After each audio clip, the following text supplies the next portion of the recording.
Evening. In this video, I'm going to start the MR2. Don't get me wrong, I've still got problems, but I'm going to do it no matter what. This is like a 10,000 subscriber special because somehow it went over 10,000 round about, well, the same day as the last video, which is amazing. Still don't earn me anything. I'm still earning like 40 quid a month from this, but I'm only doing it for fun. Actually, first up, I'm going to give you an update on the gear lever which I swapped on that car in the last video. Basically, I was wondering if this is worn out or there's more play because of the quick shift being made accidentally smaller in the bore section, because obviously it's just cheap Chinese crap. Well, it's a bit from column A, a bit from column B. A little from column A, a little from column B. Turns out the ball is 0.5 mm smaller, so it's not exactly ideal, but I tried it on another gear linkage, gear tower, whatever the hell you want to call these things, and it's not really got any play, so this one's just clearly worn out. More interestingly though, this raised shifter setup that I've done, I've added the quick shift, another one I had, to this, and it's bloody brilliant, I must admit. Obviously the linkage isn't linked up to anything, so there's no clonk into gear, but I mean, that is awesome, and it's literally right next to my hand, so you know, the height is spot on. Actually looks really good as well, to be fair. I had to, normally it comes with like a locking nut under there, but that looked ugly and it made it sit a bit higher. So I just had to keep very carefully machining little tiny fractions off the bottom until the right and face the correct way. So this is way better, really like this, and like, you know, in line with where your hands are on the steering wheel. Couldn't get any better. And obviously, I mean, you've seen the videos, it's fast shift before, but imagine like in the right place, it's like that's all 6 speeds and my lovely sound effects. So yeah, I'm really chuffed with that, and it is, you know, fucking solid as a rock. And like Thomas drove, well, not Thomas drove it, Thomas sat in it and tried, and he said, oh, if it's me, I would lower the back legs a little bit because his arms kept hitting the gear cables, you know, on the fully back. But it shows like it's different heights will suit different people, and because I'm taller than him, my arm don't hit it any at all, no matter what, you know, furthest back, and my arm's like over an inch before my elbow could even touch him. So yeah, I'm really happy with this. Right then, this car, wow, looks complete, doesn't it? And well, it kind of is, but it's missing the fuel rail, and I'll tell you why. One, it just, as soon as you press the starter motor button, it just went clunk, and then all the electrics turned off. It's like, what the fuck? And it basically, the electrics turn off until I hit the kill switch, and then pull it back on, and then it did the same again. And don't know what it is, because the voltage was still showing 11.5 volts, which should be more than enough to turn it over. So unless these new lithium batteries have got some stupid fucking cutout, low voltage cutout, and it's way too low, which is entirely possible, I don't know yet, then I don't really know what that is. It's got to be something minor and electrical, but it's bloody annoying.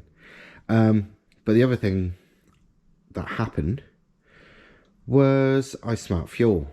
So I had a look, and it was pissing out the around the injectors and the rail and all that. And I said, oh Jesus Christ. And basically what it was, if you remember in last video maybe, I made some fuel rail spacers, because the standard rail for that lower inlet I use, the NA one, is a totally different rail. Like the inlets and outlets in the wrong place, and the height of the mounts of different, and all sorts of crap. So I made some injector spacers, you know, because injector spacers are common on all cars, you know, the rail spacers, because fuel injectors are various heights, basically. So I made some, seemed okay, until I started the car.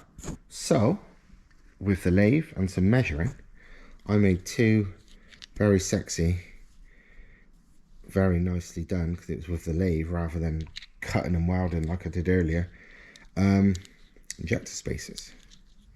These are 25 millimeters. Those were like 24 and a half.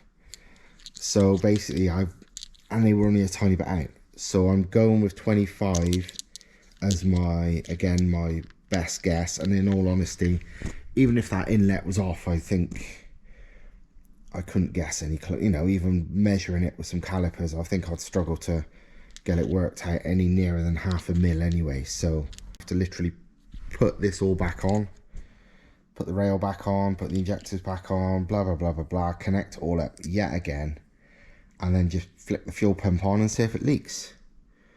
Bloody hope not. Right, rail's back on, and if I can show you close enough, I don't know if I can get the light in. Hopefully you can see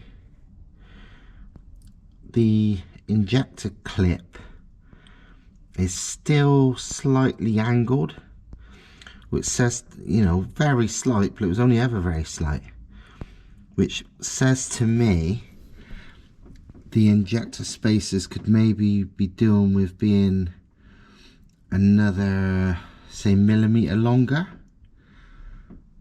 But let's see, because this might be close enough. I thought this would be close enough the last time and it wasn't. So let's see if this is close enough to seal. If not, I'm going to make some 26mm long ones. Although to be fair, I might make some 26mm long ones anyway, just because I think I'd feel a bit happier if they were dead on.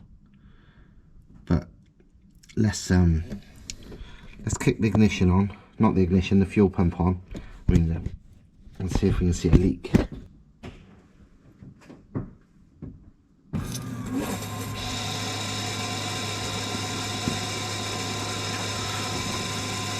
Bollocks. That one leaking ever so slightly. Don't think any others are, but that one is. Fuck's sake. That is now 26mm. So I'm going to whack it in the lathe, and hopefully 26 is going to be okay.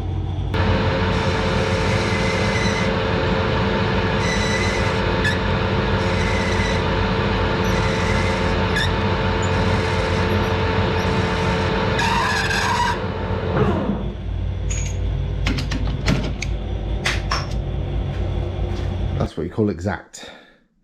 I mean, look, they are both jammed in that, you know, anti-gravity calipers. They're actually pretty tight in there as well. So yeah, hopefully this will solve the problem. If not, I'm slightly worried there's another issue of rail angle, like the mounting angle where the bolts go is maybe different slightly. And if that's the case, honestly, I think it might be quicker to remove the fucking inlet manifold to work that bit out. Although that's not a big deal, but I'd rather not. But let's see, let's see. Well, that's annoying. Basically, the 26mm spacers make it so the injectors don't even seat properly in the rail, but the angle is still slightly wrong. So at least that's told me what the real problem is the rail, you know, the rail mount is at a slightly different angle to the inlet manifold mount. So it's gonna mean the rail needs bending you know, the mount sort of out a little bit, a tiny bit. Basically hit with a hammer. It's a bit fucking annoying though. But hey, at least I'm learning. Fucking cars. Update. Great news, this is the next day and the injectors are now fitted and don't leak. I didn't want to do anything without waiting till the next day and asking Thomas in case he had a way better idea, because my idea was basically bend the mounts a little bit. He might have a clever idea, so I don't want to fuck it up. So I waited till today and Thomas had a look and he was like, yeah, honestly, I'll bend him a little bit. And he bent him a little bit, and then with a much smaller spacer than I even used the first time, it fits perfectly with no leaks. Unfortunately, there's still that weird problem where the car won't start, it just clicks and then all the power goes. But I think, hope, pray that it's just because the battery needs charging more. It's showing like over 11 volts, but maybe it needs some more, because as Thomas said a minute ago when he was here, when I went to click it on, it dies as soon as you hear the starter solenoid clicking into action. So, and these lithium batteries have got like a low voltage cutout. I think it's to stop the batteries being damaged by going too low in voltage, because lithiums don't like going truly flat. So I'm guessing the instant power draw of the starter is making it cut out. Right, so trying to figure out why my car is just going dump and dying when we try and start the car. So let us show you something. Right, I'm just going to put the power on so you can see the voltage on the water pump thing.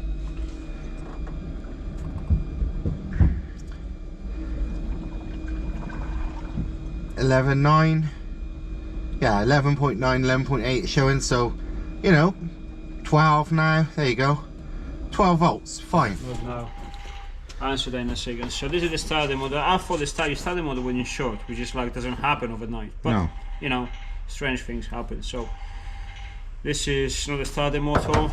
This one here is where you usually have the power. When you click to start through the cylinder here, this connects to that, so we're gonna just give the power to this, simulates the start. So this should spin, yeah? So this is earth. Very good, earth. And I'm gonna connect this to that. dies. As soon as it starts to spin, so have some power consumption, your battery goes in protection mode. And there's 2 fucking batteries as well. Dog shit. This happens with your starter motor with this. So before anyone says, oh, maybe just a starter motor, no, this happens with that starter motor. Both. And I took the light, the positive out to see with another starter motor, just to make sure, you know, it's not the starter motor, and it's not. It does exactly the same with this one as well. As soon as it senses more battery drawing from, obviously, more than the fuel pump and the ECU, goes in protection mode. So basically it's shit. basically shit. So I'll say you have another one, right? I've got that Jack Webb Motorsport one, which should be fine, which is just there. That should, because at the moment I've got those double ones, Yeah. 2 cheaper ones which were listed as for fucking cars, and they're about the same power as one of them according to the advert. Change the batteries in mid-time. Shall I swap the batteries over and then we'll do that again? No, I'll put this back on the starter motor. Oh right, and I'm see pretty if sure it's gonna just start. Yeah, But, yeah, you know, yeah. final test. Right, I've temporarily fitted this Jack Webb Motorsport battery because we suspect these are shite and just going into protection mode. So I guess we'll see if the car starts, I suppose. Yeah, make sure there's nothing that can be sucked into the turbo. That's a good start. Shall I press the starter button? It's out of gear, isn't it? Hold on.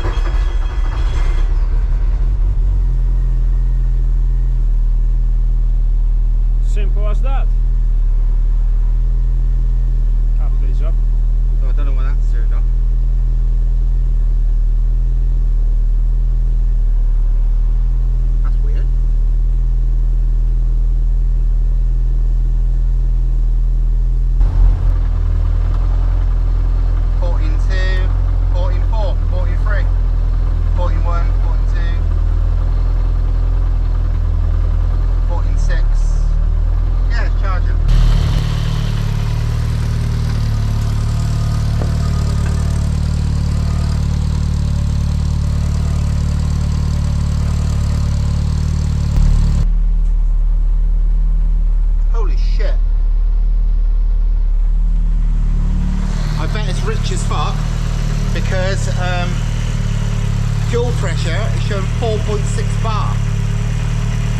pump, clearly the return's not big enough for the new pump.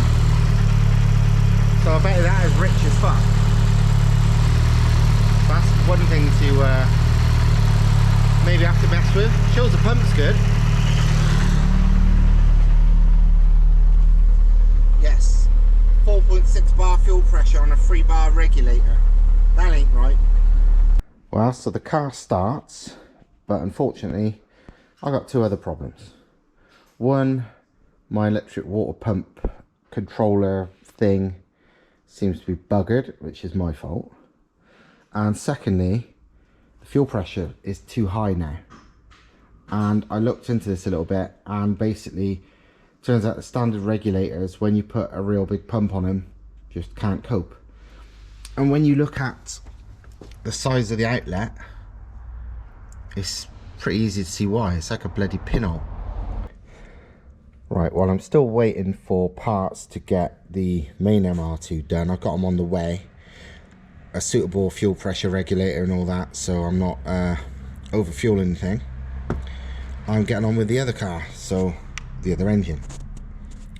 So I got my piston collection out and found a set of 4 that seemed the best condition and the least work, and to be honest, they are pretty mint as used pistons go.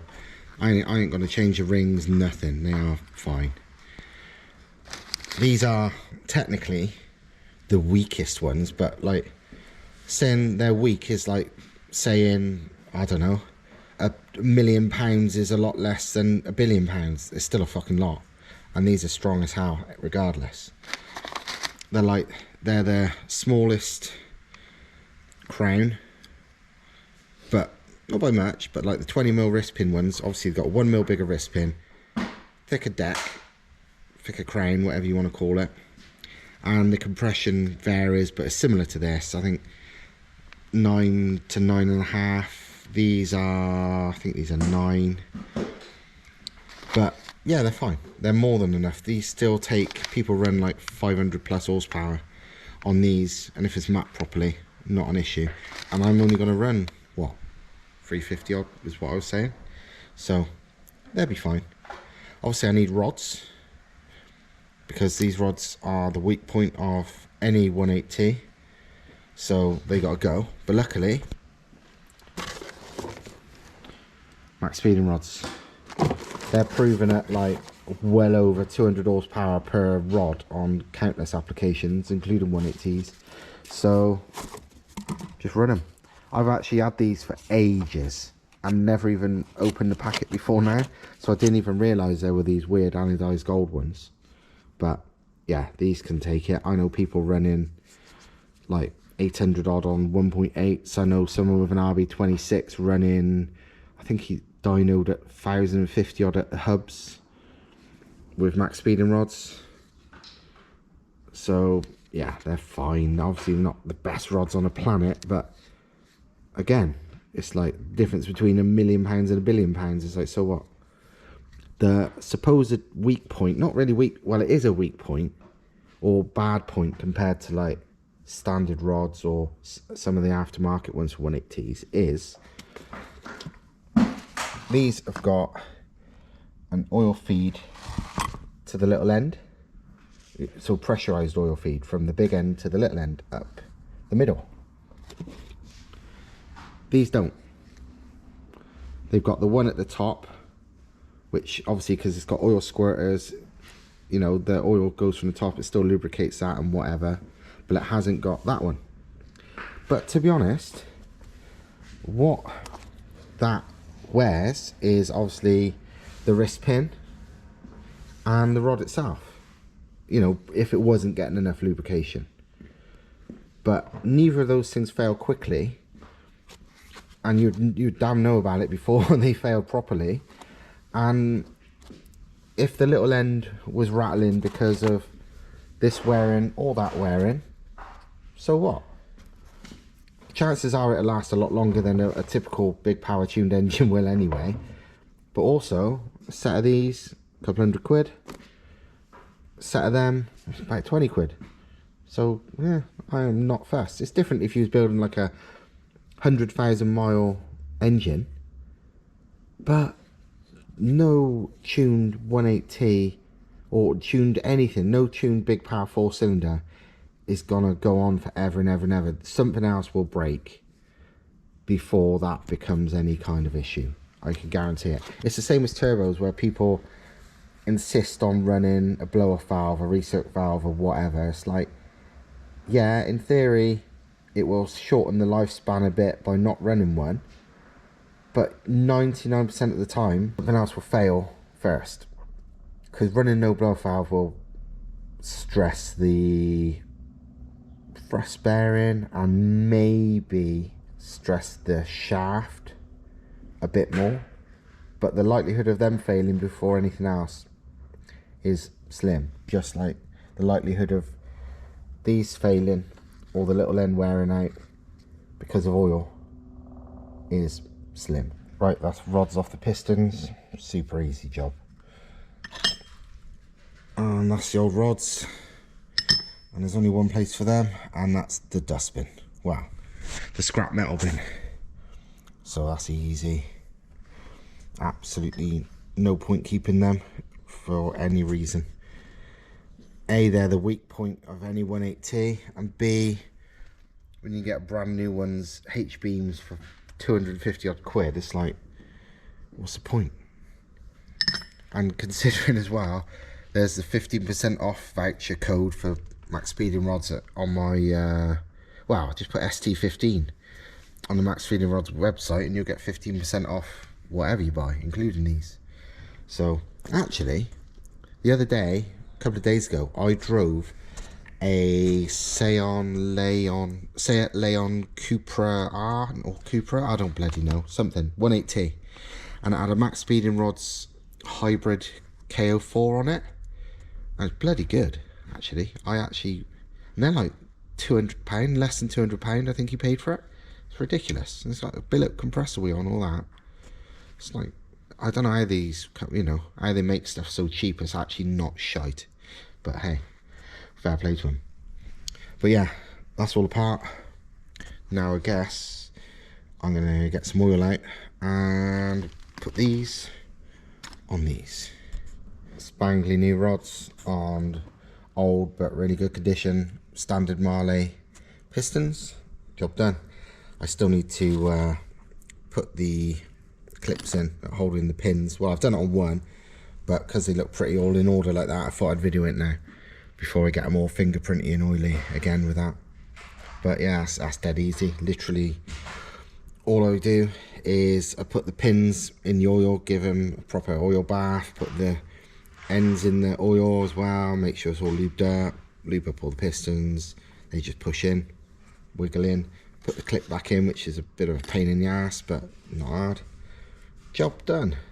So yeah, it's actually getting to the stage now where things are really fucking close to putting everything back in there. So just to show you while I remember, this is that turbo that guy was running on that Seat Leon that I drove the other day, KO4001, which is basically a KO3 with KO4 internals, and this one's got a billet comp wheel as well. 256 quid, brand new. What's 15% off that? That's about 200. It's ridiculous. Well, 25, yeah, 30 quid. Right, 210, 220 quid. It's mental for the money. But yeah, I really liked how that drove. I haven't got a use for it myself, but I know if I wanted a mild 180, you know, up to about, what, 300? That was fucking mega for the money. Interesting news time.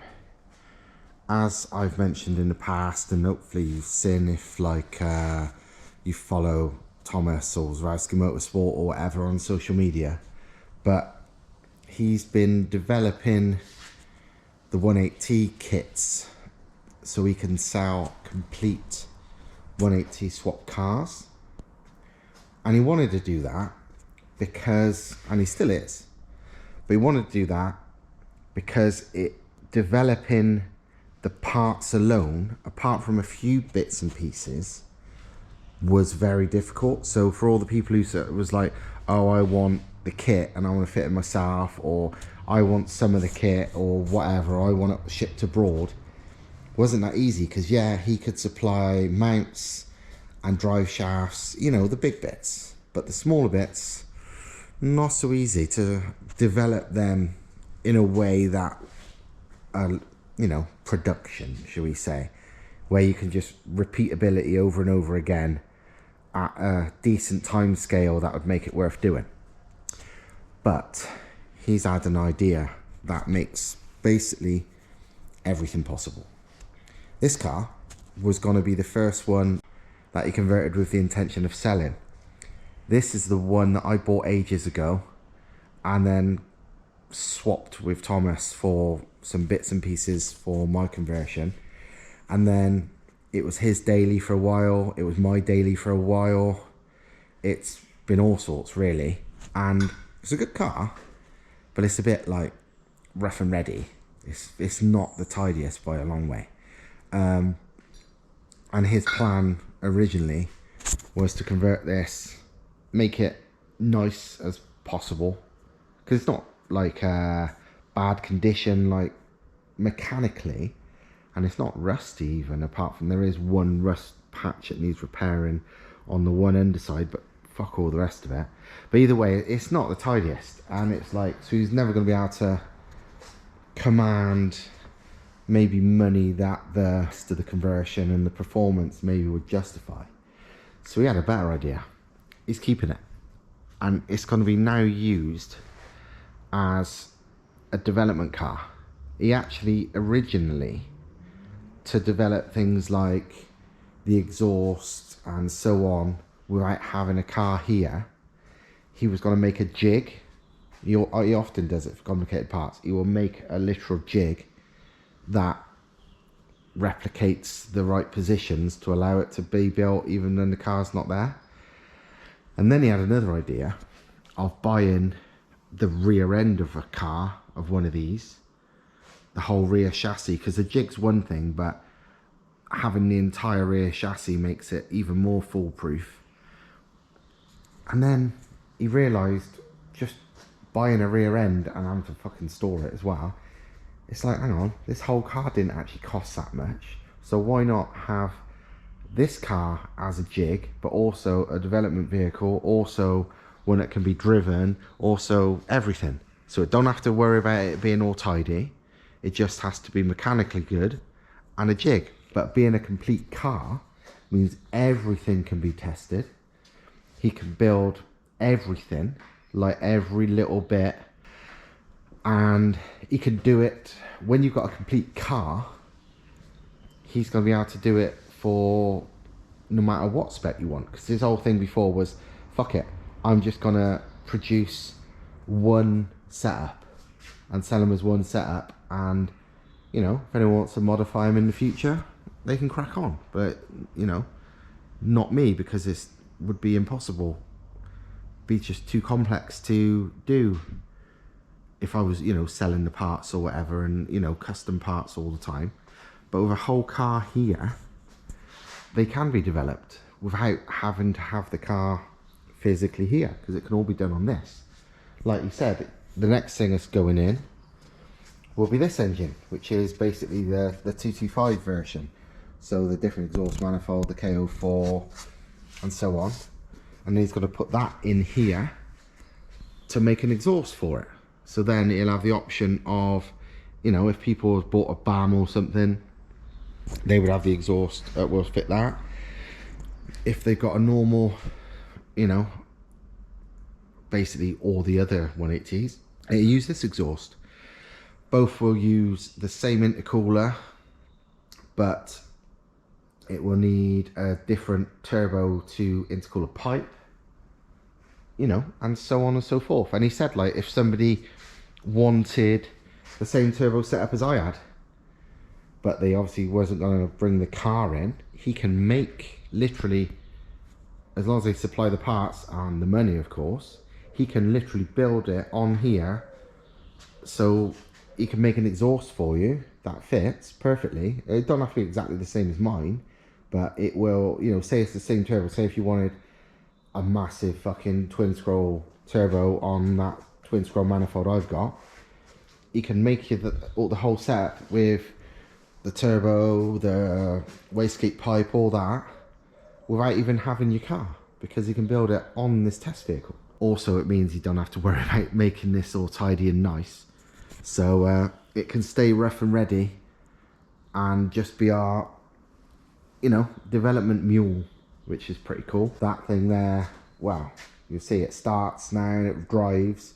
It's just I'm waiting on the fuel pressure regulator and a couple other bits, which is not coming until Tuesday.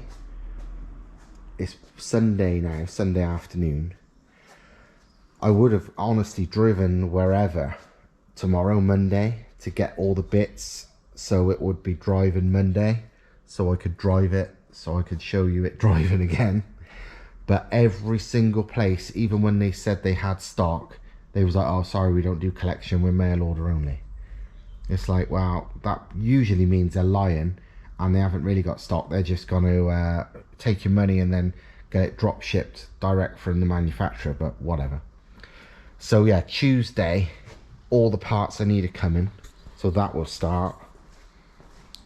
But this is mega good news with regard to development of 1.8T powered MR2s, because fucking hell, the limit now isn't having to bring your car, it's your imagination and your money